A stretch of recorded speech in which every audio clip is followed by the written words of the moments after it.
conversation. Kathy Barnette, he's a candidate for U.S. Senate in Pennsylvania's 4th District. Thank you so much for joining us. By the way, she's also the author of Nothing to Lose, Everything to Gain, Being Black and Conservative in America. So Kathy, look, we are a nation of laws. That's the last time I checked. And yet it seems day by day by day we have a White House that seems to want to work outside the law, encourages American citizens to break the law, encourages businesses to violate people's rights. At some point, this becomes unsustainable if we truly are to become a nation that is worthy of the promises we make on paper. No, absolutely. And you just went straight to the heart of the issue. We have people in office right now, from the Biden administration straight on over to our Congress, who are moving through our Constitution like a whale moves through a net. And one of our founding fathers, John Adams, he talked about that at great length of what happens when we become a tyrannical government, or when our government becomes tyrannical and becomes weaponized against the people. You can just look at the First Amendment. We have 5 rights in the First Amendment. So we don't even have to go to the rest of them. We can just look at the First Amendment: freedom of speech, freedom of religion, freedom of assembly and petition, and freedom of the press. And all of them have come under great assault under this administration, as well as these Democrat governors. People couldn't go to church.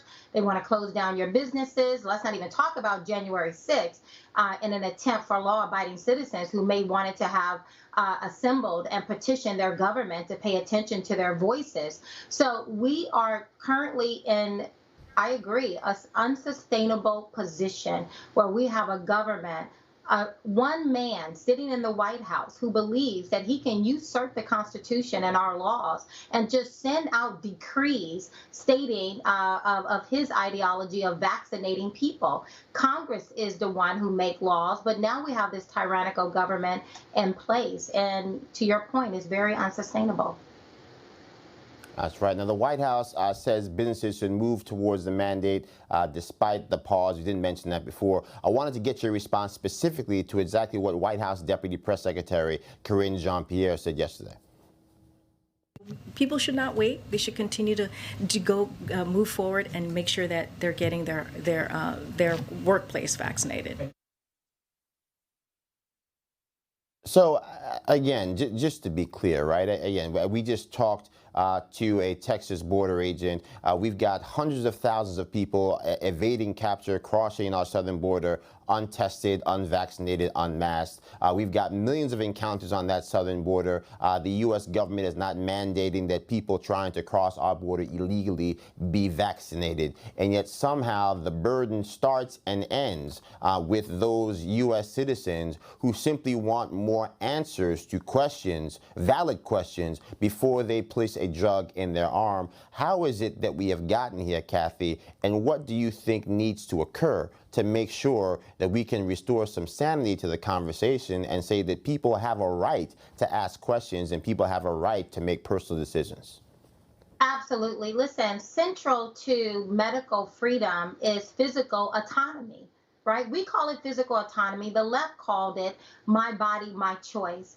And, and it's not just, just for the job place, but we have Senator Cruz just introduced a bill called parental rights protection, because not only are we looking at this tyrannical government forcing businesses to either force their employees to be vaccinated or to be fired, but we believe this is going to trickle all the way down to our children. We see that the CDC and the FDA has now green-lighted and opened up the door for children as young as 5 and above to get vaccinated. Perfectly healthy children who in their right mind would jab their perfectly healthy babies with this experimental drug. So this is not just, let's just focus on this one particular thing, but this is a complete overhaul of our nation. And you're absolutely, and another thing that you brought up in the previous segment, when you're talking about the number of opioid overdoses, last year alone, 96,000 Americans died due to overdose. The overwhelming majority of that over 80% of that is due to opioid overdoses.